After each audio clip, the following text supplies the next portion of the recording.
September 17 Telangana విమోచన దినోత్సవ శుభాకాంక్షలు తెలియజేస్తూ దాదాపు 220 సంవత్సరాలకు పైగా ఈ యొక్క నిజాం నవాబులు ఈ తెలంగాణ ప్రాంతాన్ని పరిపాలించడం జరిగింది.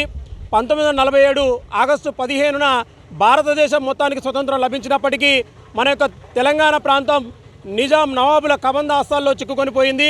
మరి దానికి ఆనాడు ఈ యొక్క కాసిం రజ్మీ యొక్క సపోర్టుతోని ఈ యొక్క తెలంగాణ ప్రజల్ని అనేక విధాలుగా చిత్రహింసలకు గురి చేసినటువంటి చరిత్ర ఈనాడు కనుమరుగు చేసినటువంటి ఘనత మన యొక్క తెలంగాణ రాష్ట్ర ముఖ్యమంత్రి కేసీఆర్కే దక్కుతుంది.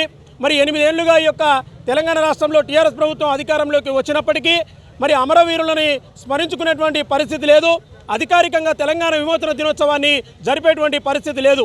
మరి ఆనాటి నుంచి భారతీయ జనతా పార్టీ పెద్ద ఎత్తున కార్యక్రమాలు చేస్తూ అధికారికంగా నిర్వహించాలని చెప్పేసి డిమాండ్ చేస్తున్నప్పటికీ ఏమాత్రం కూడా చెవిన పెట్టకుండా తన ఇష్టారాజ్యంగా ఈ యొక్క తెలంగాణకు 8వ నవాబుగా వ్యవహరిస్తున్నటువంటి కేసీఆర్ మరి ఇక్కడ ఉన్నటువంటి ఎంఐఎం అధినేత ఓవైసీ యొక్క మద్దతుతోని ఈ తెలంగాణ యొక్క విమోచన దినోత్సవాన్ని జరపకుండా నిర్లక్ష్యం చేస్తున్నారు.